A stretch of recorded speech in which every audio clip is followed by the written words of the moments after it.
여러분들이 지금 우리 12월이 이제 1월이라고 하자. 그래, 1월. 그래서 내년에 우리 수능 언제? 11월에 보겠지? 그죠? 11월. 이렇게 보니까 10달밖에 안 남았네요. 그쵸? 응? 1년인 줄 알았는데 2달 빠지고. 그쵸? 선생님 만으로 하셔야지 왜 한 달 빼먹습니까? 에이, 명절 다 빼고 빨간 달 빼고.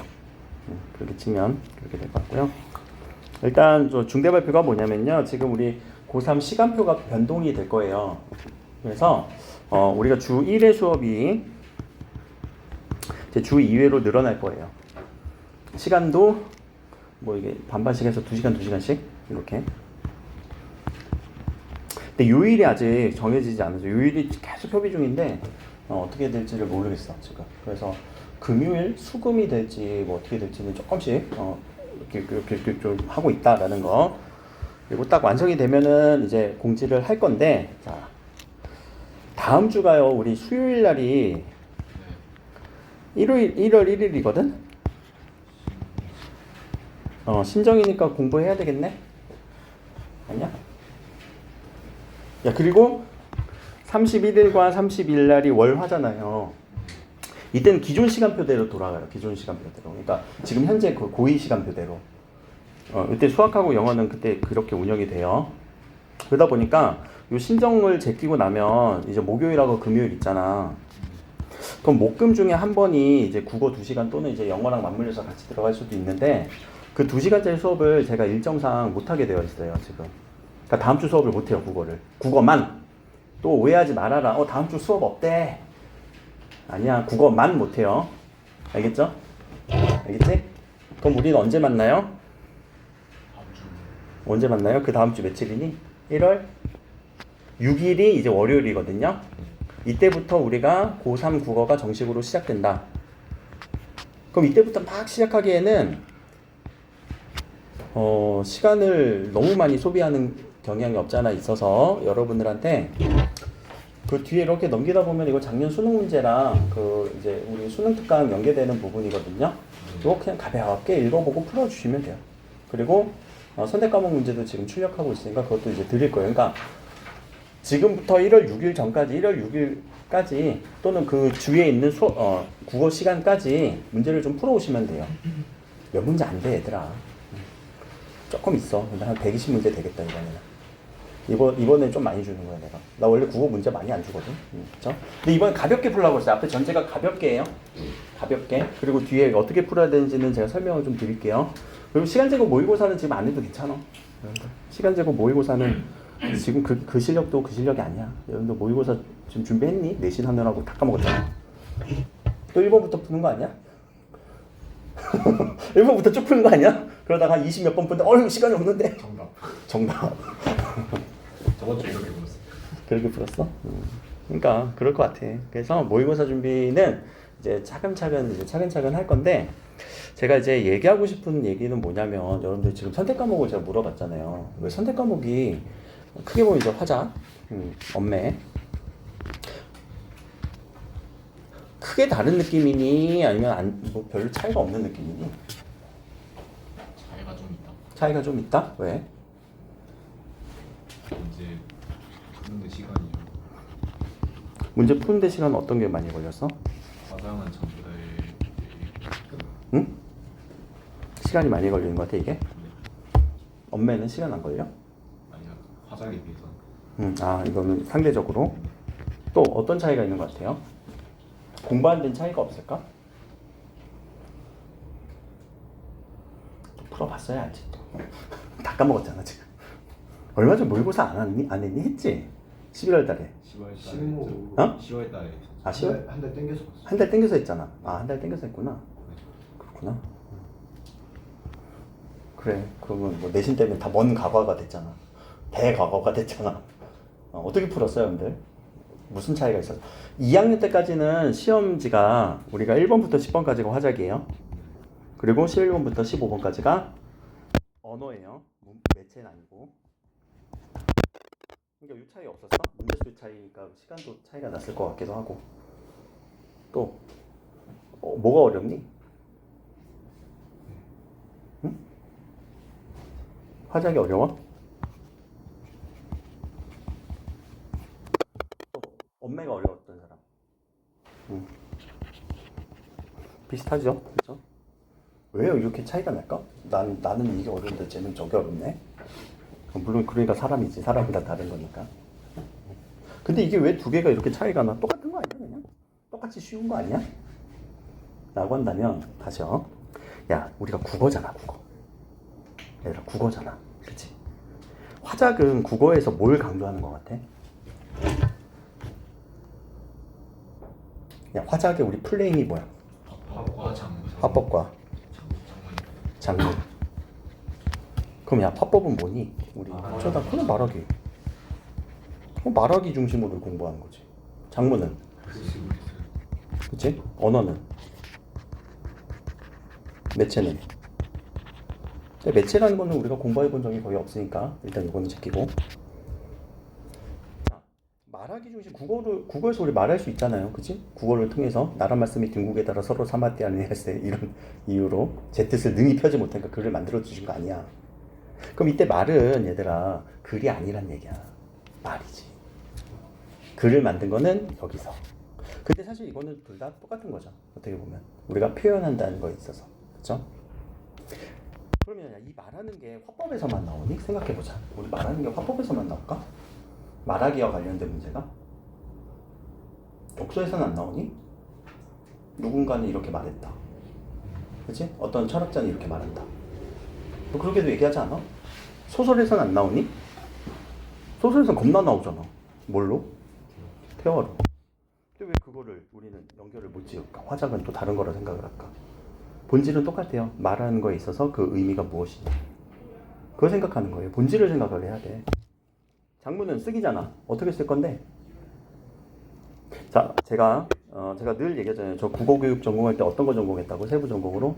독서, 문학, 문법, 화작. 제 전공 뭘로 했다고요? 몰라? 나 얘기 안 했니? 나 화작 전공했어요. 그죠? 그럼 화작 전공했으니까 화법과 장문만 공부하면 되겠네? 아니겠지.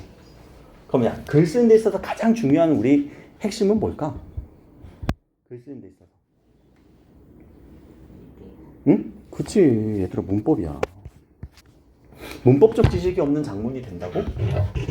그러니까 수행평가 감점 받아갖고 징징 짜는 거 아니야. 의식의 흐름대로 쓰니까. 문법적 그 규칙을 지켜줘야지.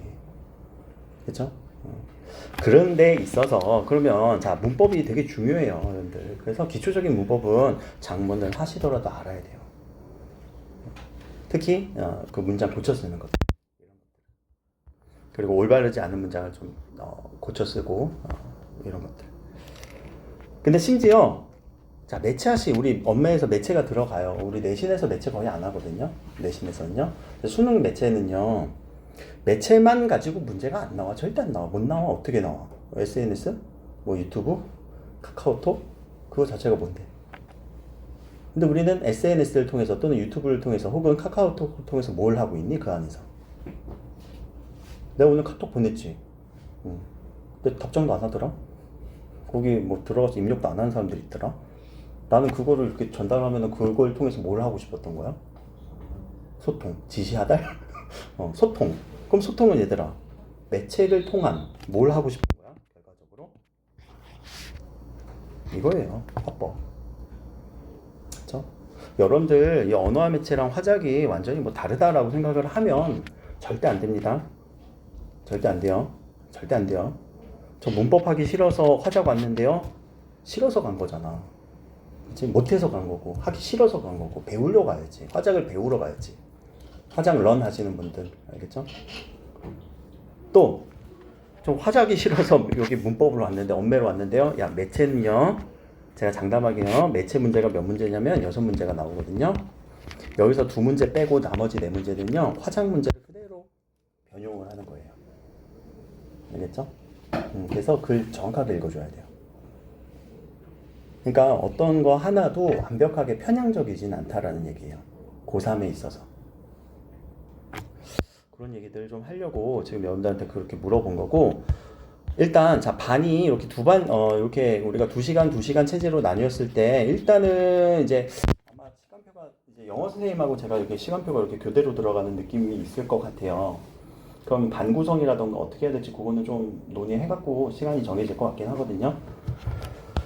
일단 제 가는 뭐냐면 화작하신 이제 내신 화작이 그래도 들어갈 사람들, 엄매가 들어가는 사람들이 좀 나눠져야 될 것 같아. 느낌은 있어. 근데 그래 둘을 갈라놓으려는 건 아니야. 근데 이쪽에서 들어도 되고 이쪽에서 들어도 괜찮아요. 관계는 없어요. 내가 좀 전에 얘기했지. 국어의 본질은 똑같은 거라고. 알겠지? 그래서 본질적 사고를 좀 먼저 하고 나서 우리는 이제 나중에 이제 아니면은 뭐 우리가 수업 반 동안은 조금 더 앞으로 당겨서 해도 올 수 있지. 그때 선택 과목들을 조금씩 해주려고 그래. 특강 뭐 하나 안 깔고 수업 시간 안에 내가 조금 더 빨리 불러서 하려고요. 알겠죠? 저번에는 제가 여러분들 선배들한테는 자율적으로 맡겼거든. 그러니까 자율적으로 안 오더라. 근데 한 명씩은 꾸역꾸역 오긴 하더라. 근데 이번에는 자율이 아니고 계엄력을 발동시킬 거예요. 알겠죠? 그래서 여러분들 수업 시간은 아마 6시부터 뭐 8시 이렇게 또는 8시부터 6시 이렇게 아마 두 반이 있다면 한 반은 여기 한 반은 이렇게 운영이 되겠지만 아마 이 시간 앞에 제가 불러서 그 선택 과목들을 좀 수업을 할 것 같기도 하다라는 얘기. 알겠죠? 그렇게 해서 선택 과목에 관한 특강은 따로 제가 준비는 그때 시간을 이용해서 계속 복습시키고 계속 반복시키고 그러려고 해요. 알겠죠? 기초적인 거는 같이 하고. 그리고 자 이제 고3에 있어서 고3 수업 운영은요 아마 제가 전체적으로 할 것 같아요. 그러다가 이제 내신 때 승훈쌤이 갑자기 같이 온다고. 내신이 되게 다양하게 펼쳐지거든요. 아까도 우리가 학교마다 엄매 화작이 나눠지지만 특히 엄매를 본다고 또는 화작을 본다고 그것만 또 안 보잖아. 문학을 껴서 보기도 하고요. 심지어 독서 지문을 넣기도 해요. 그러면은 저 혼자 수업을 다 못하니까 그때 제가 승훈쌤한테 이제 SOS를 칠 것 같고 올해 고3, 올해 이제 여러분들 선배 고3들 그리고 그 전에도 고3 그 수능 수업 같은 경우는 제가 좀 주도적으로 쭉 갔어요. 제 수능 수업 뭐 내신은 어쩔 수 없이 막 다 투입이 되는 거지만 그죠? 부랴부랴. 그래서 그 내신에 있어서는 이제 내신에 맞춰서 우리가 준비를 하는 것이 필요하고 그래도 그 저변에는 계속 이제 국어에 대한 어떤 본질적인 개념, 본질적인 개념, 본질적인 개념, 기초적인 개념, 기초적인 개념. 저에게 또 했네 선생님은. 그런 정도로 계속 글 읽는 연습을 시키려고 해요. 그래서 자, 한 페이지 넘어가서 봅시다.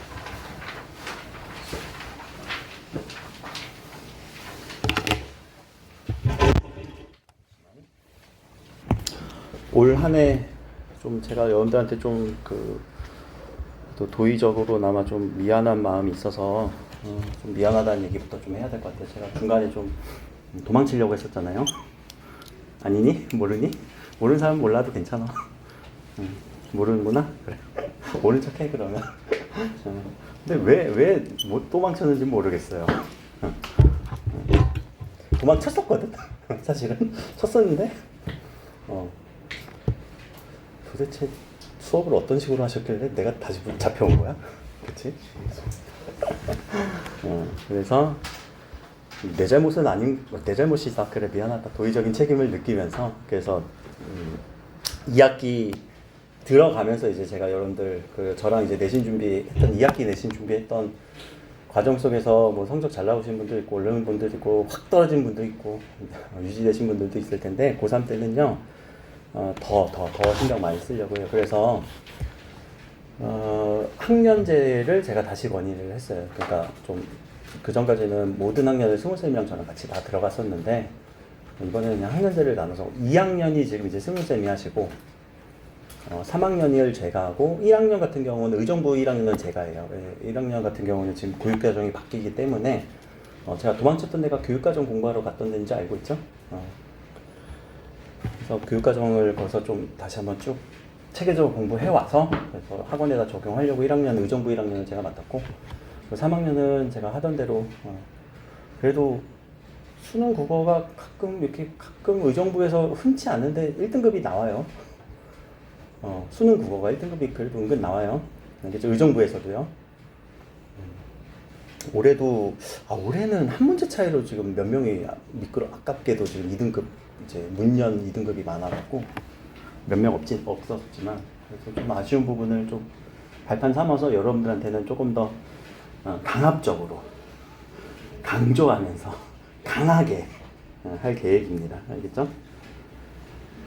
자, 그래서 여러분들 고3이 이제 올라가면 국어에 있어서 여러 가지 계획을 세울 수도 있어요. 그쵸? 뭐 지금 보니까 인강 이런 것들도 하지 않니? 지금 인강 뭐 패스 이런 거 다 하나씩 뭐 선택하는 경우도 있고, 그치? 또 뭐 어떤 선생님을 들어야 될지도 모르는 상황도 있고. 그런데 인강 안 들었던 친구들이 국어 1등급이 더 나오는 경향도 있었다.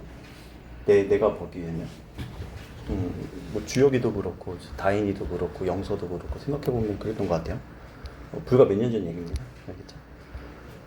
그래서 아마 여러분들 요 인강에 대한 얘기가 첫 번째 이슈로서 아마 고3 이제 시작하면서 좀 이제 고민되지 않을까 싶어서 한번 얘기해보자는 건데, 뭐 결정한 사람, 근데 이 결정이 국어 때문에 결정은 안 하죠. 수학은 영향 미칠 수도 있고 영어 조금 영향 미칠 수도 있을 것 같고, 또 사탐이 많이 미치지, 과탐이랑. 그죠? 아마 이거는 사탐 비중이 더 높을 거고 탐구 비중이 많이 높을 것 같아요.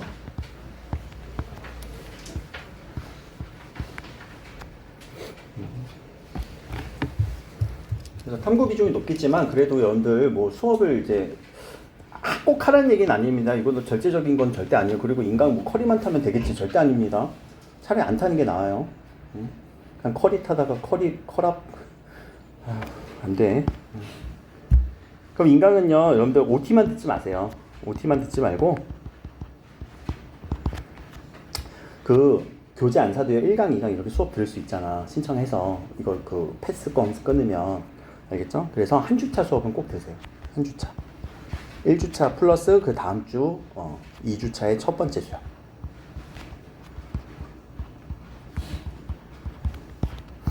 그러니까 한 뭐 많게는 6개 정도 될 거예요. 왜냐면 한 주차에 뭐 4개씩 수업 올리시는 선생님들이 있고요. 혹은 뭐 3, 4개씩 올리시는 선생님이 있을 텐데, 그래도 한 수업 3, 4개 정도는 들어보시라는 얘기예요. 그래서 전 선생님 설명이 내 귀에 이렇게 알아먹겠다. 그걸 다 판단을 해야 돼, 얘들아. 누구 유명해서 따라가다가 그럼 여러분들의 선생님이 아니잖아. 그치? 자신만의 선생님이 결정이 돼야 된단 말이야. 특히 인간 같은 경우는요. 물론 나는 여러분들의 선생님이에요. 너의 선생님은 너의 선생님이고 너의 선생님이에요. 알겠지? 자, 그런 측면에서 이제 또 뭐 수학도 마찬가지고 사탐도 마찬가지인데, 국어 같은 경우는 여러분들 국어 어떤 뭐 유명한 선생님들 알아요? 인강 선생님들? 강민철 선생님 알아요? 또 유대종 선생님 알아요? 그리고 2학년보다 모르네? 2학년들은 이거 빠삭하던데. 오늘 뭐 아는 애들이 안 나왔어? 몰라도 괜찮아. 이거 아는 게 공부 잘하는 거 아니야. 근데 어느 순간 막 이런 선생님들 연예인처럼 보이긴 할 거야. 또 아는 선생님 없어? 그래? 그럼 여러분들이 알고 있는 국어 선생님들 얘기해봐. 이던 선생님, 그치? 그리고 최승훈 선생님. 학교 선생님 이름 뭐야? 고명진 선생님? 그리고 송승훈 선생님. 자, 제가 좀 이렇게 나눴죠. 자, 제가 이렇게 좀 나눴죠. 분류한 거예요. 왜 이렇게 분류했을까? 김승리 선생님 들어봤니? 그래?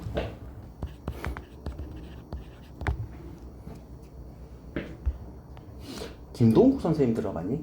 안경 끼시고. 못 들어봤어? 김민정? 여자 선생님. 김잼마? 못 들어봤어? 오케이. 관심 없구나, 나 같은데. 왜 이렇게 나눴을까? 분류했어요. 분류하려면 기준이 있을 거 아니야. 잘생겼다, 못생겼다?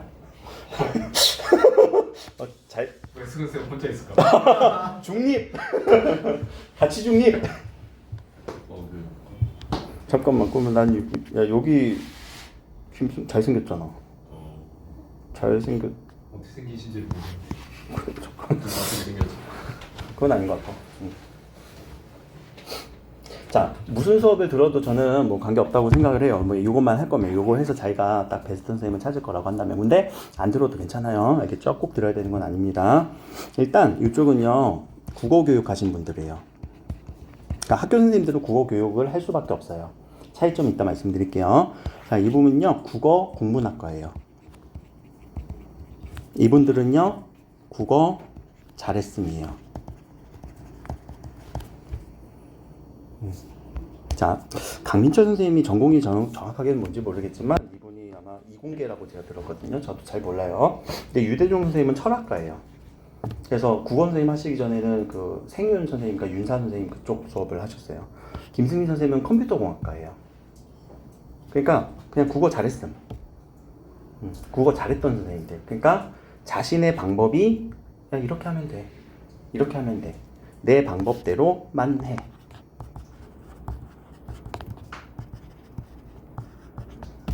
그럼 너희들도 잘할 거야. 그래서 다른 생각 안 하고 이 방법대로만 따라갈 수 있다? 그러면 나는 이거 추천. 국어의 본질이고 자시고 없어 사실. 그냥 이 방법대로만 난 따라갈 거야. 계속 그 선생님이 하던 대로 나는 따라할 거고 읽을 거고 하면은 이 방법을 추천을 해요. 뭐 본질이고 자시고 하나도 없는 것 같아. 뭘 저렇게 어렵게 설명해. 그냥 이대로 하면 되지. 그래서 상당히 비이론적인 얘기들이 많아요. 비이론이라는 거는 그 이론화되지 않는 그 내용들이에요. 알겠죠? 근데 제가 보기에는 좀 그래. 저는 이쪽 출신이니까. 자, 국어 공부는요, 문법하고요. 그리고요, 문학을 공부하시는 학과예요. 문법과 문학만 해요. 그래서 국어 국문학과 출신 선생님들이 상당히 많이 있죠. 국어 선생님들 중에서. 근데 이제 국어 교육에서는 뭘 하냐면은, 자, 문법 하겠지? 문학도 하겠죠? 화작도 합니다. 독서도 합니다. 그럼 이 영역에서 뭘 하냐면, 이거를 교육적으로 어떻게 전달할 것이냐.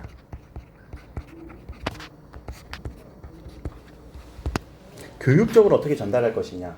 라는 수업을 세팅하는 선생님들이고, 자, 다시요. 국어국문학과는요, 문법에 대한 지식과 문학에 대한 지식을 어떻게 전달할 것이냐, 지식 전달에 대한 치중이 좀 더 높을 것 같아요. 제가 국어국문학과 출신이었고요. 석사는 국어교육학과 출신이거든요. 다시요. 지식적 전달은요, 여러분들이 무엇인지 아는 걸 더 강조를 해요. 야, 이건 이거야, 이건 이거야, 이건 이거야, 이건 이거야. 그럼 막 배경 지식을 막 쌓아주려고 하죠. 근데 이 교육적 전달이라고 하는 국어 교육에서는요, 방법을 알려주는 게 훨씬 더 중요하다 생각을 해요.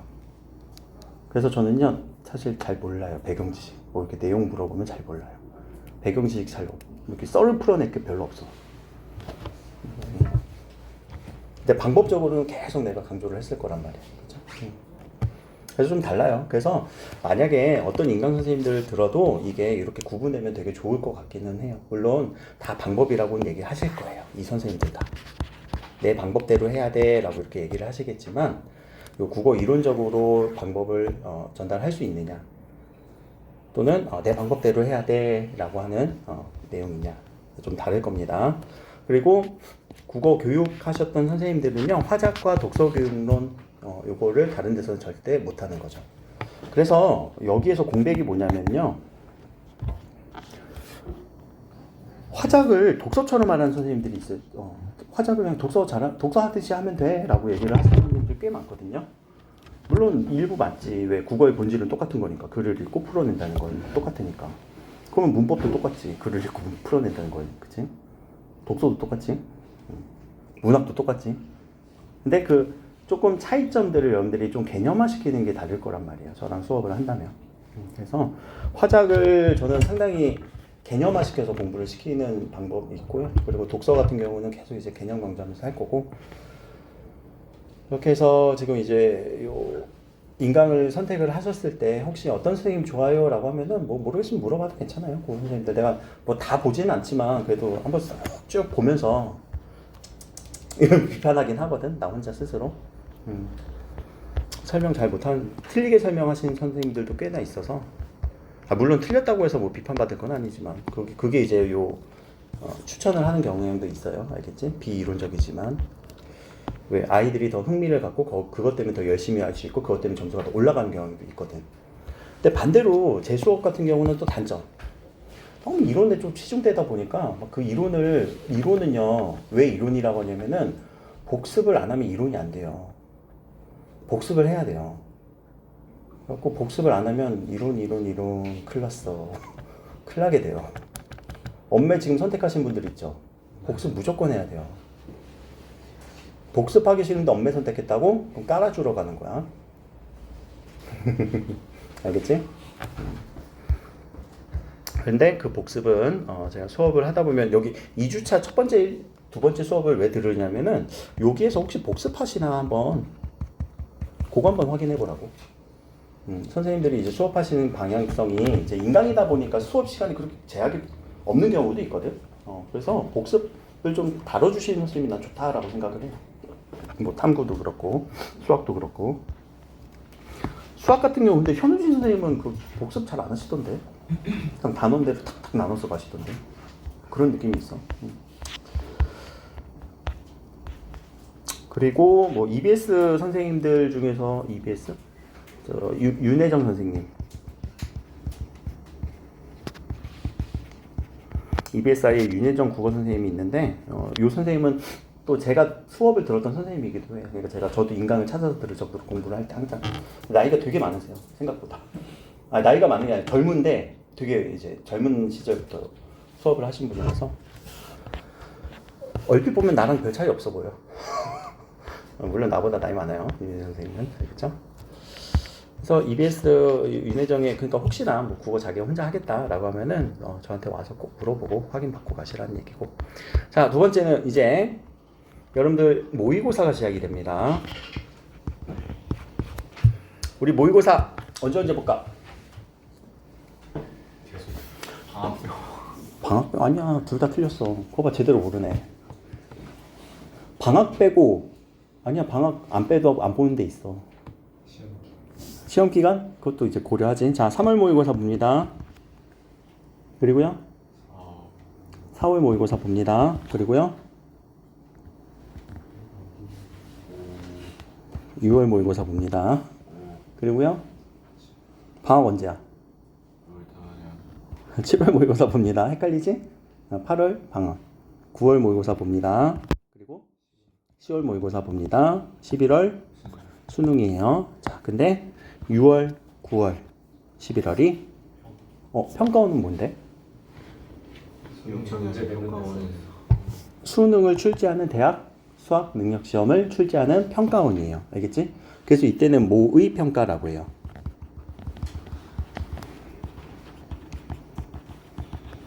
얘를 대수능이라고 하고, 대수능은 큰 수능이 아니야.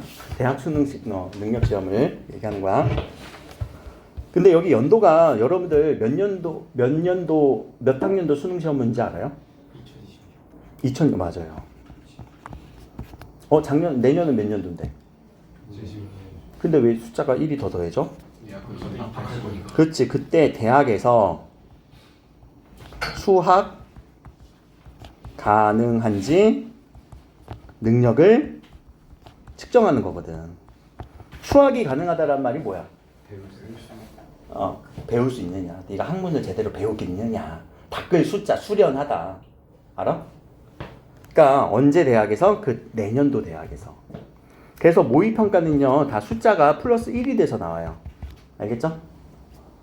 그러면 3월달에 보고 이런 4월달, 7월달, 10월달 거는 교육청에서. 모의고사 아니, 이거는 자 일반 명사가 모의고사예요. 고유 명사로는 학력평가예요. 알겠죠? 그래서 4개 시군구에서 돌아가면서 여러분들한테 시험을 볼 겁니다. 자, 여기는 숫자가 그대로 들어가요. 왜요? 2025년에 몇 학년? 고3만을 대상으로 하는 교육청의 학력은 뭐니? 수학 능력이야? 아니야. 지금 너희들 학력 수준이 어떻게 되냐? 그거 평가하려는 거야. 근데 마치 그거를 어떤 형태로? 수능과 모의라는 단어는 뭐야? 작당 모의하지 말고 이게 아니라 모의. 몰라? 모방하다. 알겠지? 뭘 모방했어요? 수능. 그치? 수능을 모방한 형식으로 볼 거예요. 그러니까 되게 유사하게 출제는 돼요. 그러나 출제하는 주체가 완전히 달라요. 알겠죠? 그래서 학력평가 같은 경우는 좀 중심이 여러분들 선택 과목이 여기 되게 중요해요. 제 생각이에요, 이거는. 선택 과목은 평가원이든 교육청이든 큰 차이는 없거든요. 다 개념이니까. 근데 독서 차이는 되게 심해요.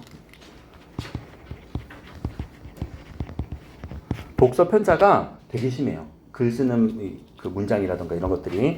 그래서 요 선택 과목에서 여러분들 3월달, 4월달 쭉 가면서 선택 과목을 여러분들이 되게 심도 있게 공부해갖고 이거 계속 테스팅을 해야 돼요. 내가 아까 물어봤잖아. 내신 선택하는 거랑 수능 선택하는 거랑 달라도 괜찮다고요. 알겠지? 근데 언제 선택하냐면 이때 결정한단 말이야. 이때 원서를 지원을 해요. 그러니까 그때 결정을 해야 돼. 9월 달에. 자, 근데 데드라인이 있어요. 5월입니다. 5월 전까지는 결정을 하시는 게 좋아요. 특히 어떤 사람들 화작에서 엄매로 오실 분들 이 이후에는 절대 불가. 알겠지? 근데 반대로 엄매에서 이제 여기에서 엄매 도저히 못하겠어요. 화작으로 도망갈래요. 그거는 가능해요. 도망은 가세요. 그냥 도망만 가. 근데 공부를 더 열심히 해야 돼요. 화작으로 갈수록. 알겠죠? 그래서 이 모의고사에 대한 얘기를 되게 힘들게 얘기를 할 건데 6월 모의고사가 좀 중요하고요. 9월 모의고사 중요해갖고 왜냐면 얘네들을 반영해서 어디에 반영한다? 수능에 반영한다. 물론 학력평가도 소스로 갖고 오긴 해요. 근데 3월달 모의고사는 여러분들 지금부터 준비하는 1월달, 2월달 요 준비 과정이 여기에 이렇게 직접적으로 반영될 수도 있지만 거의 반영 안 돼요. 지금 모의고사 공부 뭐 할 건데? 그래서 3번 모의고사 공부 영역.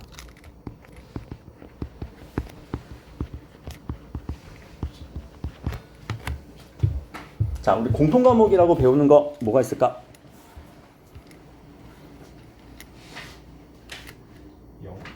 공통과목.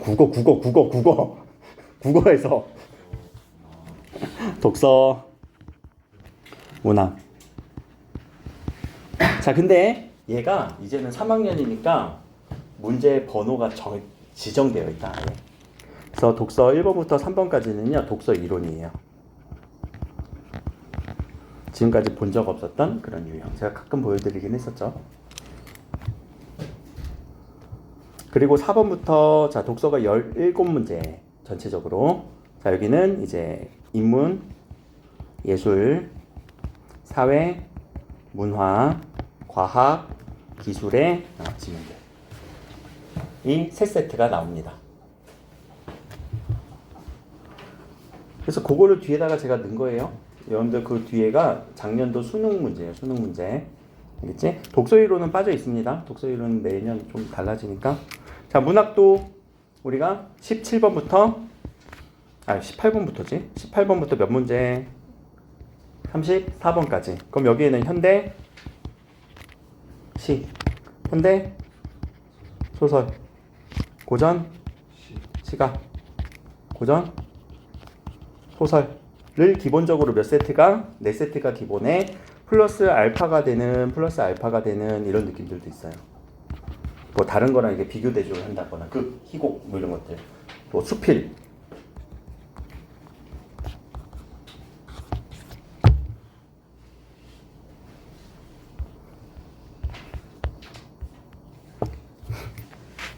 그리고 이제 선택 과목이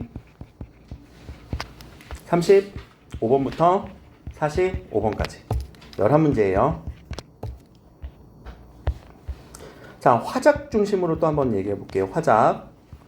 오늘 드리는 문제는 화작하고 엄매 둘 다 드립니다. 여러분들 다 풀어보셔야 돼요. 화작도 풀어보고 엄매도 풀어보고. 지금 여러분들이 느낌적인 느낌으로만 정한 거잖아. 그치? 근데 저는 명확하게 여러분들이 한번 풀어보길 원해요. 그리고 만만치 않습니다. 자, 화작은요. 3문제, 그리고 5문제, 4문제. 아니지? 3문제. 이런 식으로 구조가 만들어질 수도 있어요.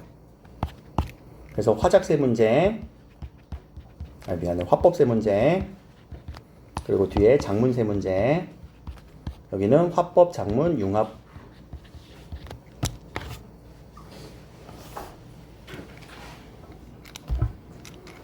언매는요. 크게 보면 언매 문제, 언어 문제 5문제. 6문제가 매체 문제예요. 크게 보면. 자, 그중 2문제는 지문형 문제로 출제가 됩니다. 그럼 나머지 3문제는요, 각각 개념 문제예요.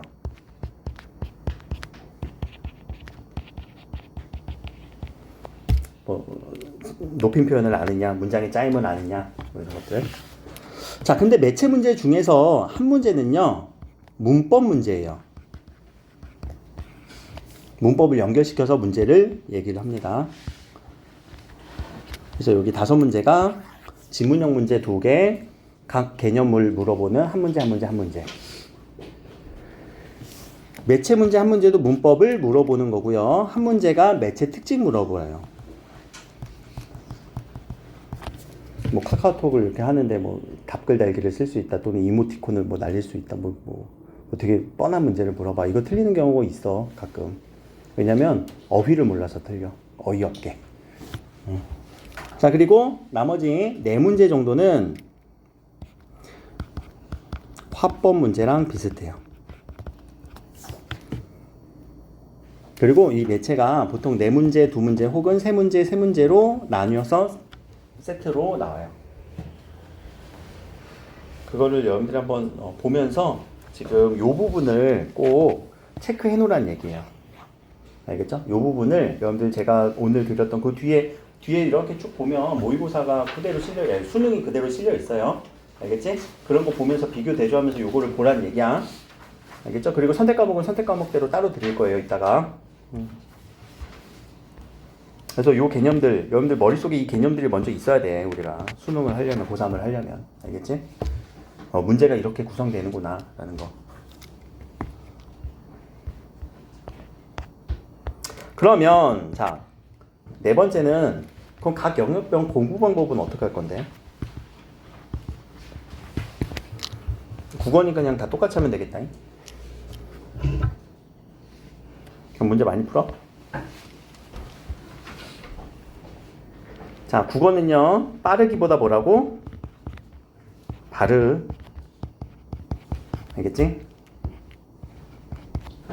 빠른 거보다 바른 거. 양보다는 깊이. 이것만 꼭 기억을 해야 돼. 알겠지?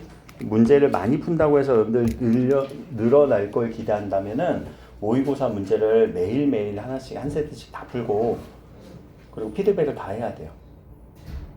그렇게 못하잖아, 사실 우리 현실적으로. 그러면은 절대적으로 깊이가 너무 중요해. 바르게. 그러면 자, 이 얘기를 되게 추상적이잖아요. 이거는 이제 국어 전체에 있어서. 자, 이 얘기는 뭐냐면 여러분들 머릿속에 개념화 되어 있어야 된다는 얘기예요.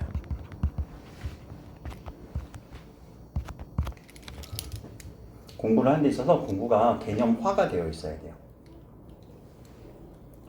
다시 한 번 또 이제 이거 내가 1학년 애들 막 물어보는 단어인데, 이 화라는 단어가 뭐니? 되다. 뭐가? 개념이 된 거야? 개념으로 된 거야? 개념으로 된 거죠. 그럼 원래 개념이었어? 아니었어? 아니요. 그러면 있었던 거야? 없었던 거야? 그치? 야, 비음화 기억나? 비음화는 뭐야? 비음으로 바뀌는. 그치? 비음으로 바뀌는 거지. 비음이 아니었다니까. 야, 우리 문학에서 형상화 기억나? 형상화? 형상화 무슨 말이라고 했어? 형상이 띄게 되는. 형상이 없었던 애가 형상화 되는 거예요. 얘들아, 고3 공부는 개념화 시키는 게 공부예요. 배경 지식도 개념의 일종일 수도 있어요. 내가 개념 얘기는 제가 제 입으로 여러 번 얘기했죠. 그래서 어떤 식으로 개념화 공부를 해야 되느냐라고 한다면, 이거는 뭐 이제 구체적으로 얘기를 한다면 크게 보면 2개예요. 그냥 지식, 개념을 많이 알아야 돼요. 지식. 근데 방법도 알아야 돼요.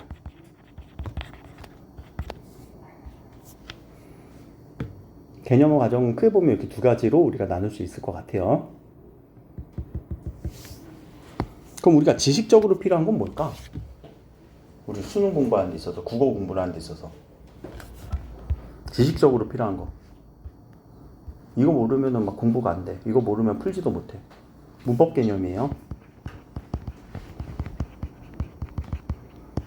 문법 개념 얻을. 알겠지? 관형사, 관형어, 관형절 다 구분할 수 있어야 돼. 네? 어간과 어근 구분할 수 있어야 돼. 돼? 하면 돼. 알겠지? 지금 안 되더라도 하면 돼. 알겠죠? 또 문학 개념어 들어봤죠?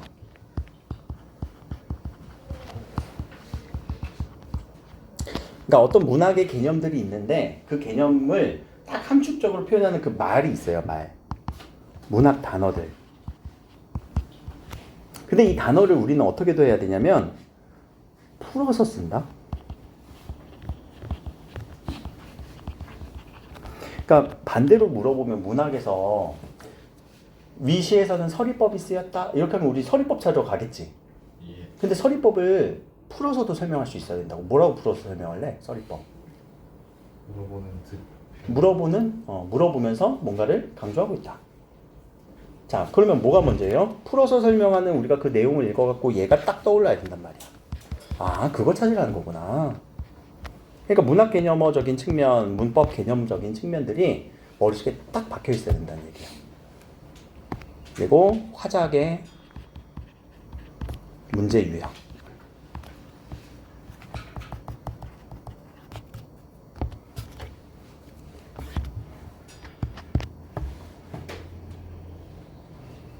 그리고 뭐 그렇게 뭐 지대하게 영향을 줄 것 같진 않지만 독서 개념 아주 조그맣게 쓸게요. 독서 개념. 독서 개념 안 써도 괜찮아. 왜냐면 여러분들 독서 개념이 머릿속에 완벽하게 이렇게 탁탁탁 들어간 느낌은 없단 말이에요. 내가 아무리 지금 여러분들한테 뭐 독서를 강조한다고 하도. 그럼 이 독서 개념을 바탕으로 우리는 방법을 알아야 돼. 이게 독해잖아. 그치? 독해는 지식이 아니에요. 방법이지. 자, 문학 개념어를 통해서 또는 문학 개념을 통해서 독해할 줄 알아야 돼. 문학 독해. 시에서 화자 나와 안 나와? 나올 때도 있고. 화자가 없으면 시가 안 쓰여. 무조건 있어. 근데 좀 전에 얘기한 건 아마 드러나느냐 드러나지 않느냐 그 표현한 거지. 그치? 화자는 무조건 있어야 돼. 그럼 여러분들 읽을 때 화자 누군지 생각하면서 읽어? 나는 문제 풀 때마다 그런 거 생각하면서 읽었다.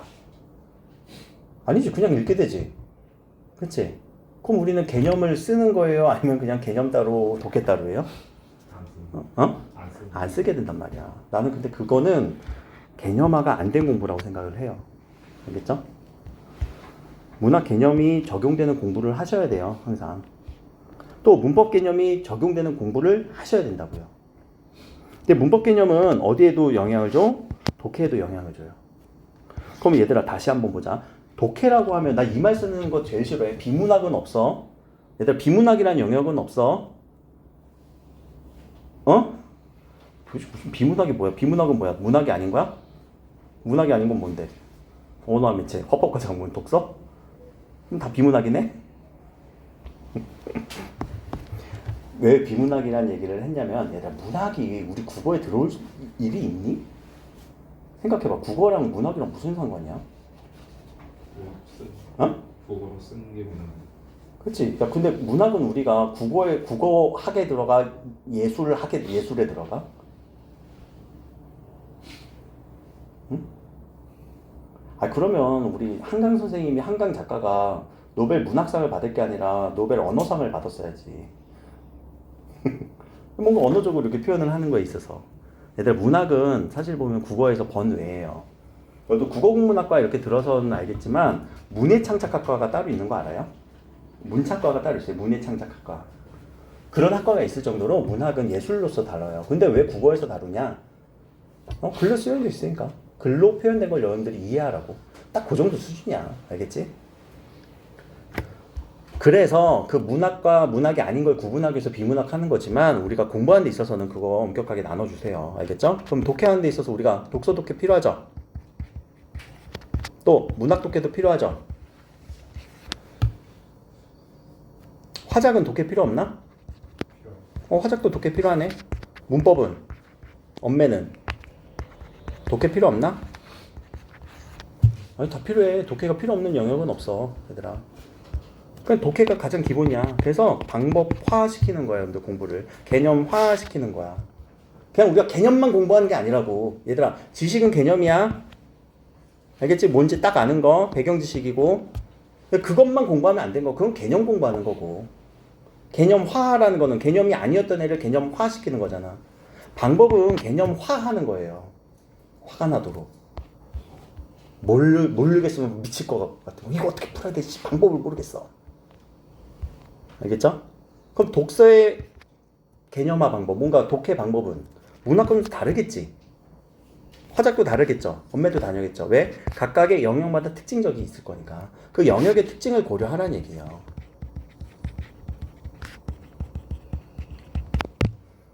알겠지? 그 영역별 특징이 사실은 기본 개념인 거지. 영역별 기본 개념. 근데 우리 이게 따로따로 논단 말이야, 항상. 그래서 저랑 이제 3학년 내내 이제 수능 때까지 또는 뭐 내신을 하더라도요, 저는요, 기본을 떠나서 설명을 하지는 않을 거예요. 항상 여러분들 1, 2학년 때 봤던 그 표 그대로 줄 거예요. 뭔가 뭐 이렇게 머릿속에 떠오를 거야. 그거를 떠나서 우리가 공부할 수는 없단 말이에요. 알겠죠? 그리고 하나 더. 어휘가 좀 어려워요. 문장 선택지가 되게 어려워져요.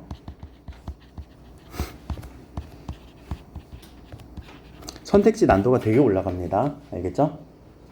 그래서 그 선택지 난도 역시도 선택지 독해라고 제가 또 별도로 얘기할 만큼 문제 독해라고 얘기할 만큼 그래서 지문 독해와 문제 독해.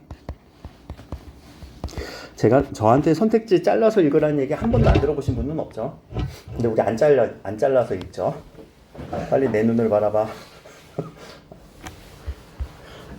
그래도 내가 저기 의고 친구들은 이번에 시험지 이렇게 보면서 내가 그 1학년 애들한테 칭찬했다. 여기서 칭찬했다. 얘들아 봐봐. 너희들 선배들이 어떻게 읽고 있는지. 여기 지조절개라고 이렇게 쓰고 있잖아. 근데 이거는 내가 학주자라고 강조했기 때문에 그냥 딱 보고 처리한 거야. 그리고 여기다가 뭐가 맞는지 뭐가 아닌지도 다 구분하면서 하고 있지. 그리고 틀린 거는 여기다 지우면서 하고 있지. 이 얘기를 1학년 애들한테도 그대로 한단 말이야. 시험지에다 이렇게 체크하고 확실하게 맞다 틀리다 판별하면서 하라고. 근데 그렇게 했게 안 할게? 했으면 내가 화를 냈겠니? 또 눈으로만 보고 답만 체크하고 있어. 그게 근데 여러분들 이 모의고사는 결국 이 공부 방법 플러스 다시요. 공부 방법이 인정 행동 교정도 있어야 돼요. 행동 교정이 안 되면은요 벌었던 점도 다 깎아먹어요. 결국 이거 체화가 된다는 얘기야. 아까 얘기했죠. 공부 방법에 있어서는 이 행동 교정이 무조건 있어야 됩니다. 알겠죠? 글 읽는 교정 또는 이렇게 뭐 자기의 습관 이런 것들도 고민을 계속 하셔야 돼요. 왜냐하면 이 모의고사라는 게 앞에서도 여기서도 얘기하겠지만 그냥 이 모의고사 영역별로 우리는 문제 풀어내면 된다 이게 아니에요. 왔다 갔다 해야 될 수도 있어. 그리고 뭔가 빠른 판단을 내릴 때도 있어. 그리고 자기가 자기를 알아야 돼. 내가 이거 지금 아는 건지 모르는 건지. 그래서 그 행동 교정에 대한 어떤 습관에 대한 이런 얘기들도 좀 여러분들이 고민을 많이 하셔야 될 것 같아요. 알겠죠? 그랬다면 자 이제 오른쪽으로 넘어가면 필기 안 한 거는 제가 이 파일 올릴게요. 알겠지? 글씨를 대충 썼네. 제가 최대한 다시 깔끔하게 써볼게. 지우고 해서 졸았던 분들도 있는 것 같아서. 자, 요게 EBS 연계 공부와 기출 분석 공부 이런 식으로 좀 나눴는데 분명히 제가 이제 뒤에 이렇게 실어 놓은 거는요. 요게 이제 올해 이제 그 수능 그리고 그거와 연결된 수능 특강의 지문, 수능 완성. 이제 여러분들 그 교재라고 사용할 그 수능 특강 교재가 보통 대부분 이렇게 매년도 수능 특강 교재가 있고 교과서 잘 안 쓰거든요. 교과서로 화작 같은 경우는 교과서 또는 언매 같은 경우는 교과서를 쓰긴 해요, 일부. 근데 수능 특강 문제를 이제 주면서 특히 문학이나 독서 같은 경우는 이런 것들을 이렇게 교재를 여러분들이 이제 학교에서 구입하라고 해서 아마 교과서처럼 쓸 것 같아요. 그러면 여기는 이제 그해 연도 수능 특강 문제 얼마만큼 이게 비슷한지 여러분들 한번 제가 체감해 보라는 얘기예요. 알겠죠? 자, 먼저 여러분들이 해야 될 게 뒤에 이번에 2025학년도 수능하고요.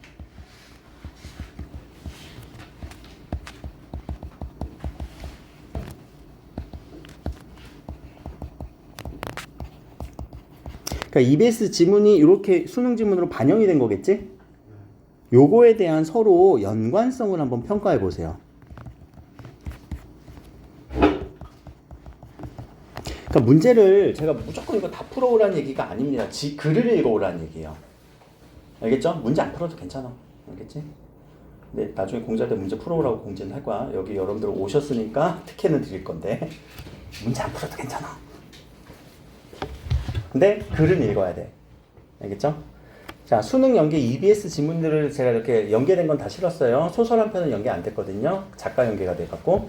그래서 한번 연관성 느껴보는 게, 아, 여기 이렇게 지금 들어갔네? 그럼 그 부분을 체크해 보는 거지. 알겠지? 요거 해오라는 얘기야, 요거. 자, 그래서 이제 요 수능 특강 연계 공부와 기출 분석 공부를 우리는 되게 갈등을 때려요. 여러분들 공부하다 보면, 아, 수능 특강만 많이 해야 되는 거 아닙니까?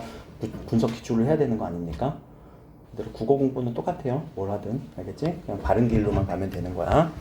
그럼 수능 특강 연계 공부에서 여러분들 이제 우리가 1월 20일 정도로 제가 알고 있는데 이제 EBS 수능 특강이 나와요. 그러면 문학은 되게 중요하게 모든 데에서 이제 문학을 되게 중요하게 여겨요.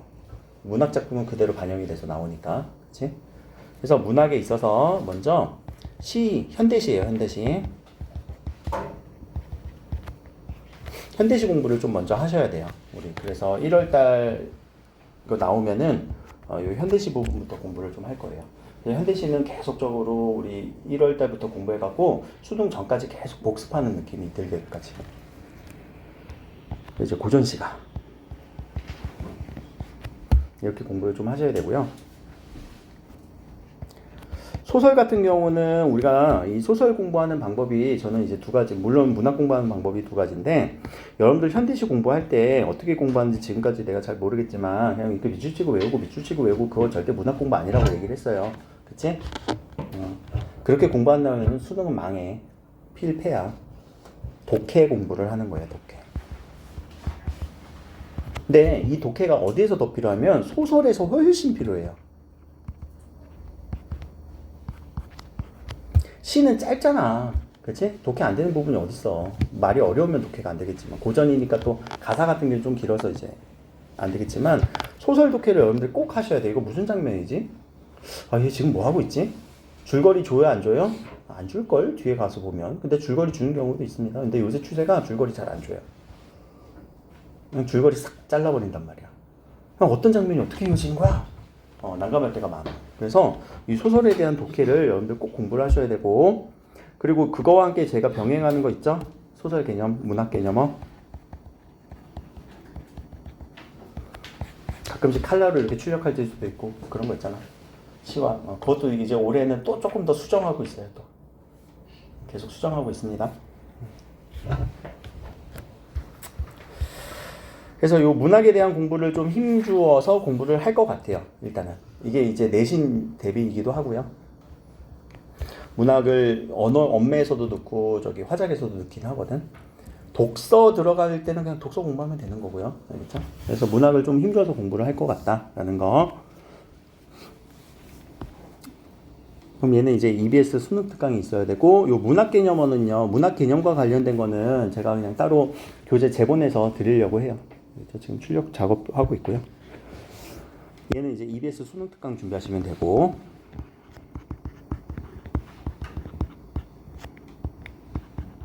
근데 이제 독서도 연계가 돼요, EBS. 근데 요거를 제가 이렇게 시키는 이유가 독서 EBS 연계 지문이 우리가 수능이라던가 뭐 학력평가에 연계 그 체감률이 되게 떨어져요.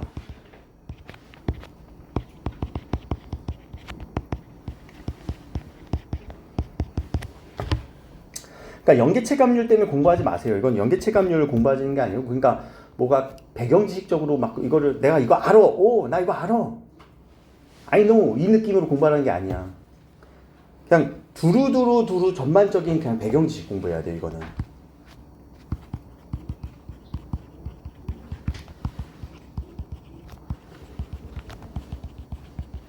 되게 이제 수능 특강의 지문 한 50개 정도 되거든요. 보통 50개 넘어가지. 다 합치면 50개에 대한 얘기를 역사는 역사 이야기대로 재밌구나, 뭐 과학 이야기는 과학 이야기대로 재밌구나, 아 이건 더럽게 재미없네, 아 이거는 별로 안 중요하네, 이런 식으로 여러분들이 평가하면서 그냥 두루두루 배경 지식을 쌓는 느낌으로 좀 공부를 하셔야 되고, 그거보다 더 중요한 거는 사실 독해 연습이거든요. 근데 독해 연습하라고 이건 분명히 준 건데, 사실 독해 연습하기로는 그 글이 너무 친절해요. 그냥 글이 너무 친절해요.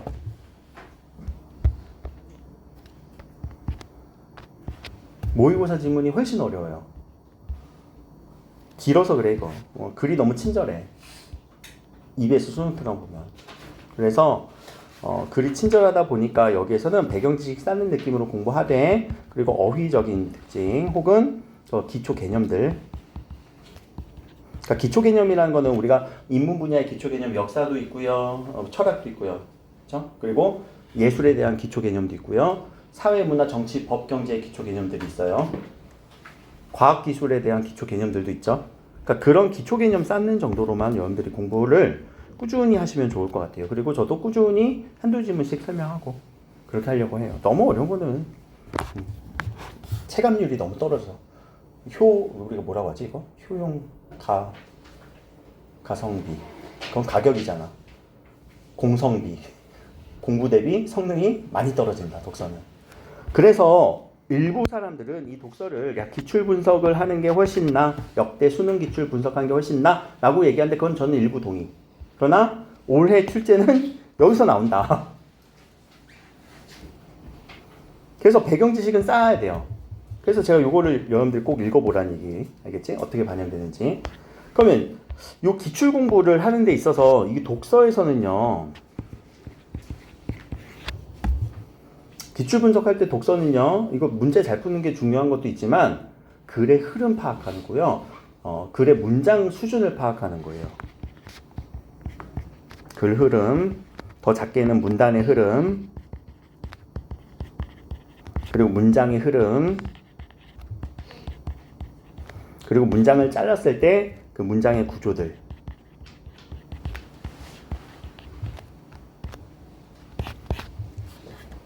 이런 것들을 좀 분석을 하면서 우리가 기출 분석을 해야 된다라는 지금 방향성 잡는 겁니다. 알겠죠? 나중에 계속 얘기할 거예요.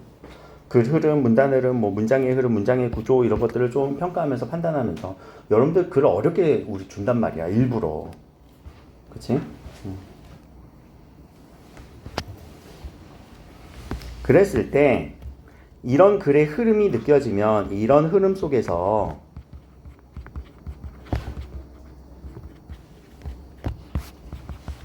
나는 어떻게 읽어낼 것인가.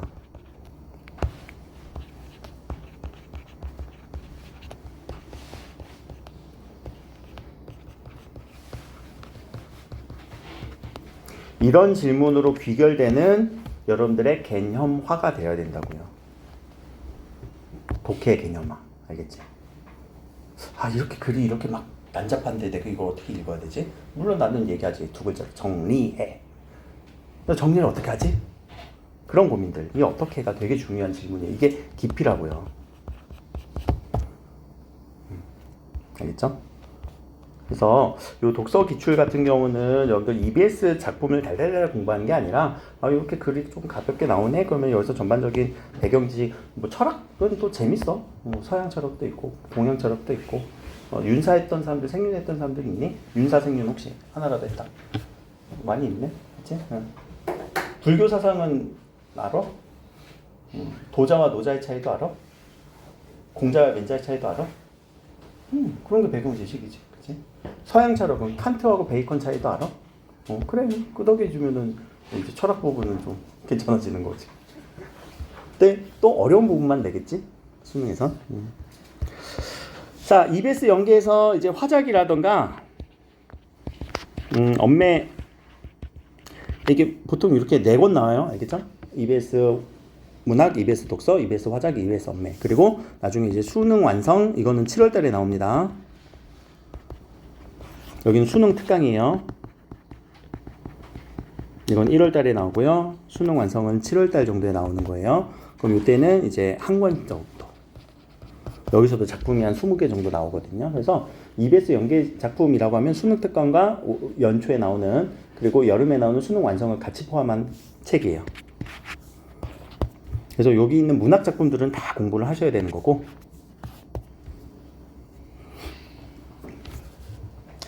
독서에 대한 개념은 중요한 거 위주로만 좀 글이 좀 더럽다 싶은 거 정도로만 공부하시면 되고 개념이 좀 어렵다 싶은 거를 공부하는 거고 화작과 엄매에 대해서는 요 수능 특강으로만 공부하는 건 아니고 여기에서 요거는 이제 뭐 저 같은 경우는 조금 특이할 만한 점 그러니까 매년 우리가 엄매가 매년 똑같은 엄매가 아니에요. 보면 좀 특이할 만한 점이 있어요. 특이점들.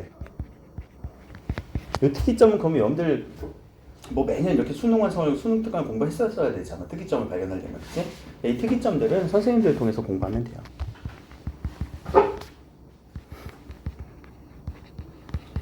알겠죠? 근데 요거는 이제 모의고사 반영해서 하면 되는 거고. 자, 기출분석 공부할 때 독서는 요 글의 흐름 속에서 나는 어떻게 읽어낼 것인가 그거를 정립하는 거예요. 문학은요 똑같아요. 작품마다. 우리 현대시 그 작품의 유형들 있잖아. 우리가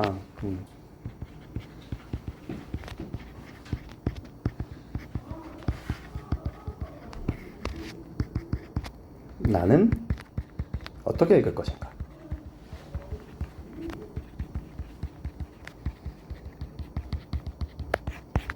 플러스 문학은요. 나는 어떻게 풀어낼 것인가.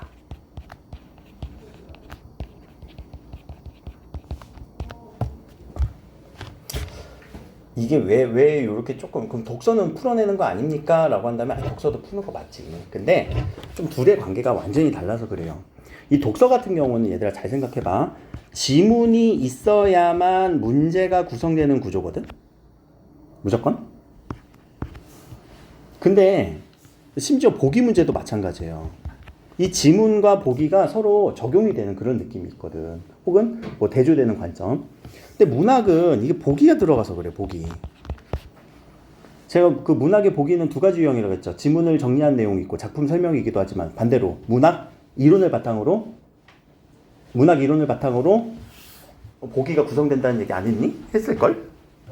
보기 때문에 그래요. 그래서 이 보기가 있을 때 우리가 어떻게 풀어낼 것인가. 요게 하나가 조금 더 추가된다라고 생각하시면 돼요. 그래서 국어 문학에서 내가 국어 보기는 돌같이 황금같이 하라고 했지. 정말 중요하다고 했어요. 요 보기.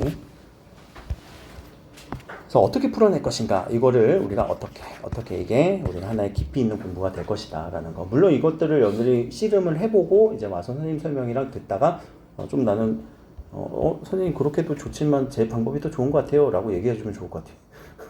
이건 안 되나요? 그럼 된다고 얘기하겠지. 근데 아닌 건 진짜 아니라고 난 또 얘기해 줄 거니까. 알겠죠? 그래서 요 기출 분석을 할 때는 문학 작품 유형은 뭐 시에 있어도 어떤 시의 유형, 요 유형화 시키는 게 되게 중요해요. 소설도 소설 유형화 시키는 게 되게 중요해요. 이 유형화 작업을 이제 같이 하려고 해요.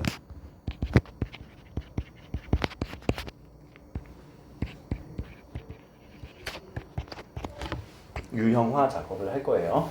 제가 그 소설 같은 경우는 고등학교 문학 교과서에 실린 소설은 딱 두 가지 유형밖에 없다고 얘기했는데 혹시 기억나는 사람? 고등학교 문학 교과서에 실리는 작품은 딱 두 가지 유형밖에 없어. 성장 소설 아니면 사회 비판 소설. 그것도 유형화란 말이야. 그쵸? 아니, 소설은 되게 많어. 지금도 쓰여지고 있어. 근데 그걸로 유형화 작업을 하는 거예요. 그럼 다시 성장 소설은 잘 안 나오니까 그럼 사회에 있어서도 어떤 사회가 있었을까? 어떤 사회를 보여주는 사회가 있을까? 라고 유형화. 현대소설 같은 경우는 어떤 사회가 있어? 또 독재, 계엄, 또 농촌의 어떤 또는 공동체의 가치관의 몰락. 공통체 정신의 어떤 상실 뭐 이런 것들이 있단 말이야. 그런 유형화 작업을 저랑 같이 좀 하려고 해요. 알겠죠? 그것도 이제 수능 특강을 겸해서 시 같은 경우도 유형화 작업이 필요해요. 시. 그럼 시는 시인가? 현대 시는? 아닐걸? 내가 이런 시들은 어려우니까 무슨 시라고 내가 특히 강조하는 시가 있잖아. 모더니즘. 그치? 모더니즘을 빨리 구분할 수 있느냐. 그럼 모더니즘은 모더니즘 맞게 읽어줘야 되거든. 알겠죠? 그러니까 그런 것들 유형화 작업이고 고전도 유형화 작업하면 좋아요. 고전. 여러분들 배웠던 고전이 뭐가 있을까? 저기. 광동은 뭐 배웠더라? 이생규 장전 배웠나? 아니, 뭐 배웠지? 소설? 안 배웠니? 고전소설. 야, 구운몽은 의고야. 구운몽은 무슨 소설이라고 할래? 깨달음, 성찰? 근데 어떤 뭐 연애소설도 있지. 가정소설도 있지. 그런 것들이 결합된 거고. 의고, 저기, 최척전은 전쟁 소설이기도 하고, 둘의 사랑 이야기이기도 하고, 그런 식으로 얘기가 나오면 되고. 뭐 배웠더라, 주은이는? 소설? 이승규 장전은 무슨 내용이지? 두 남녀의 사랑 이야기, 애정 소설. 이런 식으로 유형화 시키면 돼요. 알겠지? 그런 유형화 속에서 우리가 나오는 그 특징들을 개념화 시켜서 소설을 읽어줘야 되거든. 아유, 조금 이따, 잠깐만. 우리 오늘 일찍 끝내기로 했잖아. 나 약속을 했단 말이야. 그래서 쉬는 시간을 주고 빨리 끝낼까? 아니면은 그냥 없이 빨리 할까? 잠깐 쉬었으면 좋겠지? 알겠어. 요거까지만 좀 설명하고. 알겠지? 잠깐만 기다려요. 알겠지? 내가 몇 시에 끝내준다는 얘기는 안 했어. 나 설명할 건 다 하고 설명하고 끝낼 거야. 자, 그리고 화작. 엄매. 자, 얘들에 대한 기출 분석은요. 엄매 같은 경우는, 이 화작 같은 경우는 나온 문제에 대해서 다 알고 있어야 돼요. 문제 의도를.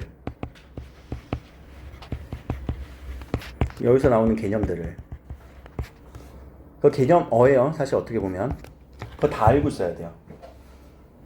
그게 매년 더 확대되고 깊어지는데 작년 9월부터 좀 달라지긴 했어요. 작년 9월에 우리 대통령이었던 그 대통령 씨가 윤석열 씨가 갑자기 수능을 어떻게 쉽게 내라고 뭐 이런 식으로 그렇게 얘기를 했었던 거 알지?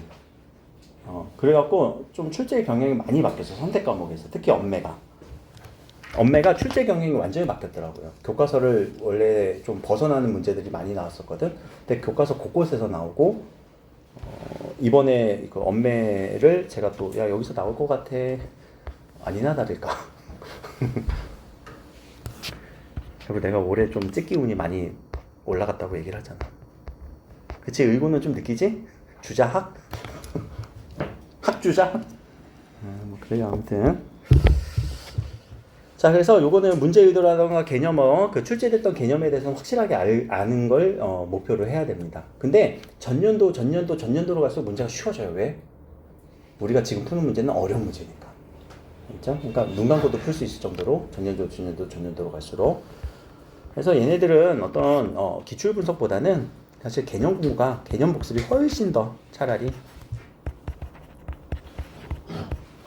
개념 복습하시는 게 낫다. 화작 없는. 그렇죠? 그래서 기출 분석에서는 요 독서 같은 경우는 이제 글에 대한 이런 느낌, 글에 대한 글의 흐름, 문단 흐름, 문장의 수준들을 보면서 아 이런 거 내가 어떻게 정리하지? 어떻게 독해야 되지? 라는 그 방법을 개념화시키는 거. 문학은 문학의 개념들을 가져와서 독해를 해야 되고 그리고 그 유형화 시키는 작업들이 필요할 것 같아요. 기출을 통해서 또는 EBS 연계를 통해서. EBS는 문학이 되게 중요할 것 같아서 요 문학 개념과 함께 EBS 작품들을 빠르게 볼 거고 그리고 독서 같은 경우는 중요한 거 뭐 연습하는 거. 근데 이거는 이제 기출 분석하는 게 훨씬 나을 것 같기도 하다라는 얘기.